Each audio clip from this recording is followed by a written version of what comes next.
Hello, everyone. Welcome to Cloud Wars Live, where we explore today's digital revolution by speaking with business executives and thought leaders who are changing how the world lives, works, plays, learns, and dreams. Today is the next to last episode in our Cloud Wars Top 10 Executive Insights series, in which we've been exploring the strategies of the world's largest cloud computing vendors. In today's episodes, we'll be looking into the cloud strategy of SAP, which ranks at number 4 on the Cloud Wars Top 10 list. To gain this insight into SAP, we'll be sharing perspectives of two of the young leaders at SAP, who are also members of the company's executive board, Chief Technology Officer Juergen Mueller and Chief Operating Officer Klein. They offered their insights during recent conversations I had with them at SAP's Sapphire Now event in Orlando. And first we'll hear from CTO Juergen Mueller and then from COO Klein. Thanks for being here. So Juergen, so much going on this week for, the guy who's running all the technology operations at SAP, but it seems like one of the huge topics has been with Qualtrics and SAP, the X's and O's. How are you looking at bringing those two worlds together? Yeah, so it's a great acquisition and we have a lot of topics that we are doing together. We have more than 80 use cases SAP internally and of course many more for integrating Qualtrics into our applications. And then also, as you saw today from Jared in the keynote, it's like the prefabricated applications that Qualtrics already have that also then makes it very easy to bring those together. From a technology perspective, in general it's very easy to integrate Qualtrics because they have an API first strategy anyway. And also we launched SAP HANA Cloud Services today. And there, together with the SAP Data Warehouse Cloud, we introduced the concept of spaces. So you can bring and pull in operational data into a space, and you also can pull in experience data into a space. And this is, then you can have an analytical layer on top, and this is how this comes together. But in general, integration of Qualtrics is very simple. Yeah. And then the topic of master data came up very often. So how can we come to a fully aligned common data model? Again, you have to say, so that's one of the promises that SAP has, common data model, integrated end-to-end processes. That is something we are working on, and we're very excited about that. It's new topics, new challenges for me and the team, but for me personally, many people are already working on it for quite a while. Very excited about that. And then we defined technical guidelines that now we have rebrought all technology assets together. And now what we can do is to really make them work in symphony and pivot the whole technology area into a business technology platform. And that I think also clarifies some of the at least perceived confusion that we would compete with hyperscalers, which is not the case. We defined, so it is a co-opetition. We define clearly what we think is differentiating for SAP and where we want to compete. For example, HANA. Yeah. We're fully committed to HANA. For example, now as analytics, fully committed to analytics. Machine learning in the enterprise context. Yeah, we offer it. We can do it better because we have the business context, we have the industry know-how. Customers allow us to use their data to doing that. Yeah. Juergen, what about these days? You hear everywhere the talk about the war for talent. Yes. So a company like SAP, you've got a huge demand for the types of things you're doing. How are people hearing about what you're doing? How do you stack up versus, people come in and say, geez, I want to go work for one of the brand new cool companies. How do those conversations go? My feeling, and of course that's a bit biased, is we had challenges, I don't know, till three-ish years ago, because you would like to go to a Facebook and a Google and so on and so on and so on, work for the cool companies. But now what I feel and hear is that enterprise is cool. Yeah. Working for an enterprise company is cool. You can have a real impact. And I love visiting customers and I'm super impressed with take just alone the design to operate process. So in a 3D CAD model, you design a part, then you need to figure out how can I really build this? And here, that's also an area where we partner regarding 3D models. And then you use Visual Enterprise, and it's an SAP component where you have a digital twin of this part, throughout the whole life cycle. And then you need to figure out, okay, who can supply material for this? How expensive is it to build this? Do I build the materials? Do I buy it? Do I like partner? Then the question is, how do I manufacture it? So whole manufacturing suite from SAP is also super competitive. Then supply chain management or warehouse management, supply chain management, super competitive. Then you have like integrated business planning for supply chain management. So SAP is also organizing the whole supply chain based on the demand signals that you get. And then up to like an operations phase, for example at Hanover Fair and also here, we have like a booth for the supply chain digital manufacturing area where we have a valve and it's really in action. And you see that, and then you want to do preventive maintenance. Or we work with companies like Kesa, and they use compressed air in many use cases. For example, building tunnels. If you have like +1 bar, that means you push water away by roughly 10 meters. So you can have compressed air and basically walk through water, but it better doesn't fail, right? Yeah. Because so they seal the construction site and then can compress the air. But you want to continuously on a high frequency monitor the compressors. Otherwise, if that fails, your whole construction site is in danger. Yeah. And that's only one area out of many that SAP has. And if you as a talent, coming back to your question, really want to have impact on the real world and help businesses thrive, SAP is the best place to be, and we get many recognitions on Glassdoor and on a top employer to work for. So it's also a great culture. So sometimes people say, yeah, I do that for a year or two, and then they get stuck and they love SAP. Same happened to me. I'd never liked to leave SAP because of the people and the great colleagues. It's not so easy to get in, but once you're in, it's very good to be there. Yeah, it's just a very different perception of the company these days. Thanks. And I think what you've described about even your background, the blend of computer science and business, SAP seems to be willing and able to come to the world now with more of a business-oriented thing, design to manufacturing. Those are things that, right, in the past companies would have had to go to maybe 6 different entities to put all those pieces together. Yeah, and we do partner where we see, where we don't have solutions. And that's also something where I think SAP is now doing a very good job in being very transparent with customers as well. It's like, okay, this is what we can do best for you, and this is the rich partner ecosystem. I mean, we have 100,000 employees roughly, but the ecosystem is more than 2 million people. And we are seizing that, and it's very good to see.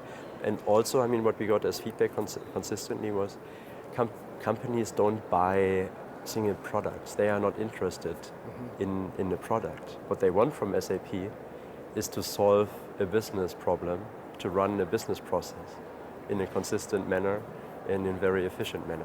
And that's how we also pivot, yes. We also pivot even the technology area. We need hardcore technology people. We need that, we want that. But we always need to see it through a lens of what is the business outcome. Yeah, but last thing I wanted to ask you about, Juergen, was so the big progress about converting SAP's applications over onto the HANA platform. Yes. What's the current state? Because I think somebody mentioned today it says Ariba and Concur, but otherwise pretty much all moved over? Yeah, so we are almost done with moving our applications. I mean, we did some acquisitions in the CX area, so also there's some more work to be done. But it's great to see. I mean, SuccessFactors is fully running on SAP HANA now. And that is great. I mean, by end of this year, also Ariba, also the complete network will run on HANA.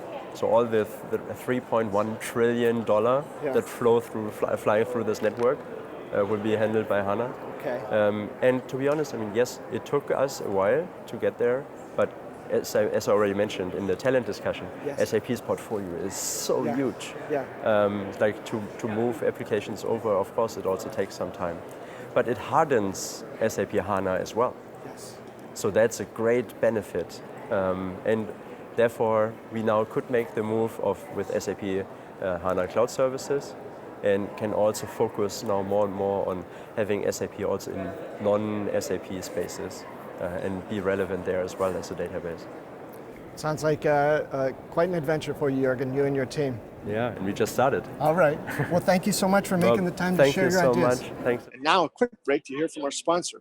SAP Experience Management is helping businesses connect to their customers and then connect customers back to those businesses. Just listening to your customers is not enough. Businesses need to respond, react, and relate to them as individuals. Each one of them has his or her own likes, dislikes, and preferences. By combining experience data with operational data, SAP can help your business turn customer insights into actions that make their experiences better. SAP Experience Management helps you turn customers into fanatics and products into obsessions. Learn more at sap.com/xm, the best on SAP. Now back to the show. So we've just heard some comments from SAP's Chief Technology Officer, Juergen Mueller, about the company's cloud strategy. And now we hear from Klein, who is not only the Chief Operating Officer, where he runs the operations for the company, but also leads the company's S/4HANA ERP business. Okay.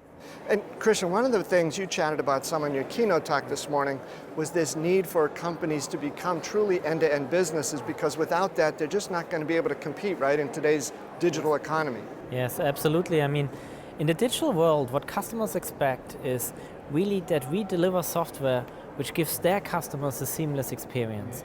I mean, when you think about how the industries are transforming, what customers expect is not only something that they buy a product today, but also that they get right away the information about the order, the invoice, and get probably a next day delivery. So we have to connect the pieces of an enterprise. And I guess this is also the asset of SAP. When you look at our software portfolio, this covers actually the whole value chain of an enterprise. So this is why it's so key for us as SAP to get the integration right so that we can really drive business processes across the enterprise. Are you able to try to translate some of what you've learned inside SAP over to your customers? And how do you do that? That's the plan. I mean, as the CEO, I'm always SAP's first customer. Yeah. So you see the opportunities working with SAP software, but you also see the challenges. And this is, of course, very insightful. And that's very helpful for my second role, where I have to engineer the intelligent enterprise. And SAP was always best when we are close to the end users. At the end, what we are doing is running business processes, running certain functions of a company. And we can learn best if we are close to our end users. Okay. Christian, when you meet with customers and they come in whatever industry they're in and they lay out some topic for you, what's usually the top 2 or 3 things top of mind for them that they want to ask you about? I mean, when I talk to customers these days, almost all industries are going under a huge transformation. So the first thing what they want to know is, how can SAP help me to transform?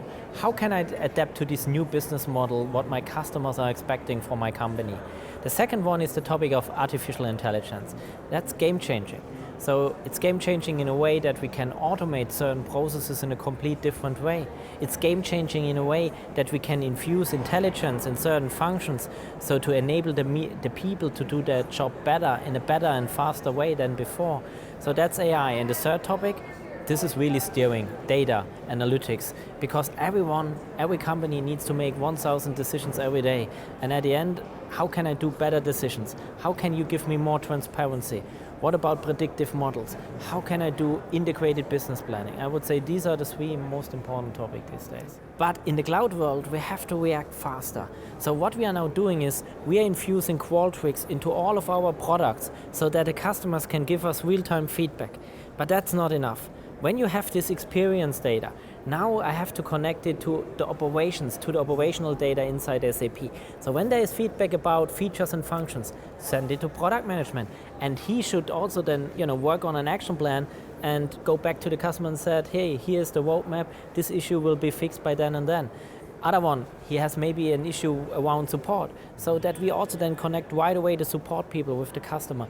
And what's the reaction when you talk to some of your customers about this possibility, the potential of this? I mean, perfect. They obviously like it. They said, we want to instantly connect it with SAP. We like this notion of the ability of giving SAP constant feedback on the fly, not waiting for the next survey. And what they also, of course, like, I mean, we see Qualtrics use cases over all industries where we can really rather improve the customer experience, the product experience, the people experience, the brand experience. And I would say this is a complete new category for SAP, but just now working with Qualtrics inside SAP, we found over 40 use cases we can apply inside SAP to drive this experience management. Well, you got those 40 in there, but it's funny because in some ways it was SAP that 40 years ago sort of invented the notion of sort of big, powerful, fairly rigid software that worked its way through, and now you're sort of flipping things upside down.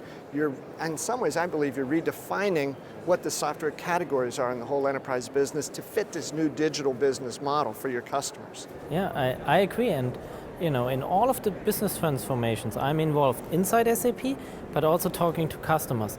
At the end, it's all about customer and employee experience. When you're doing a massive S4 project, what do you want to achieve? You always have to think from a customer and an employee experience. And what better now to have this new category experience management so that you get really this constant input about how do your customers and employees feel to really then connect the operational data, the operational systems of SAP to this experience and optimize this experience for all of your stakeholders.